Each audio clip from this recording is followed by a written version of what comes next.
ဒီဆိုင်ဘုတ်ဆိုတာလေအကောင်းလို့မထင်တဲ့ဆိုင်ဘုတ်ရဲ့နောက်ကျောကိုကြည့်လိုက်ဆိုင်ဘုတ်နောက်ကျောကပဲ့နေသေးတာနော်ဒီဆိုင်ဘုတ်ရေးပေးတဲ့ဆရာရွှေပညာလည်းသင်ပေးတယ်နော်ဥအောင်ကိုဒီဆိုင်ဘုတ်လေးလည်းရေးပေးတယ်ရှင်းတုန်းကဆိုင်ဘုတ်တစ်ခုဖြစ်ဖို့လွယ်တာမဟုတ်ဘူးခုခေတ်ဒါကွန်ပျူတာထုတ်ပြီးဗနိုင်းထုတ်လိုက်လွယ်တာဒီဆိုင်ဘုတ်တစ်ခုဖြစ်ဖို့အတွက်6လလောက်စောင့်ရတယ်ဒါဥအောင်ရဲ့ဆရာဆုံးသွားပါပြီအသေးကင်စာနဲ့ဆုံးတယ်ဆရာဆုံးတဲ့အခါမှာဆရာရဲ့အလောင်းကိုဥအောင်ကားနဲ့ဓာတွေ6626ကားလေးနဲ့အဲ့ဒီအလောင်းတိုက်ပြီးအိမ်နိုင်ရောက်ပို့ပေးပါတယ်တိတ်ကျင်တတ်တာပဲအဲ့ဒီပီတိနော်ကားတစ်စီးတည်းဝင်နိုင်တာအဲ့ချိန်ဓာတွေ6626အခုကားနံပါတ်တွေမမှတ်မိတော့ဘူးကားတွေအများကြီးပဲဘာလို့မှတ်မိတယ်ထင်လဲစွဲလို့ပေါ့ညံ့နိုးလို့ပေါ့ရှားပါတဲ့အချိန်တုန်းကပစ္စည်းမှုတန်ဖိုးထားတာပေါ့အဲ့ဒီကားမှာကိုကမှမျက်မျက်နှာလို့စီးနေတဲ့အခါဆရာအလောင်းလဲတက်ရောအိမ်ရသားသမီးတွေနောက်ရဲ့ကားမစီးရတော့ဘူးနော်အဖေကလည်းဒီကားနဲ့ပို့ရလားဟာမဟုတ်ဘူးငါဒီကုသိုလ်မျိုးချခြင်းလား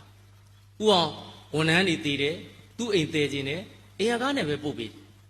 မိဘတွေဆုံးတယ်ကိုယ်အိမ်ရကားနဲ့ပဲဥအောင်ပြောတဲ့သားသမီးတွေနင်တို့ငါတည်လို့ရှိရင်ကားပါထက်မီးရှို့ပေးလိုက်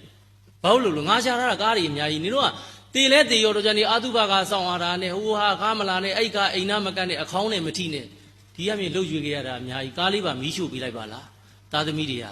ကားကြတော့ထည့်မပေးနိုင်ဘူးထားပါတော့တင်ရင်တော့မဆမ်းပါဘူးဒါပေမဲ့ပြောပြတာဥအောင်ကလည်းဥအောင်ရဲ့ဆရာကိုပိုင်ကားနဲ့အဲ့လိုအလောင်းပို့ပေး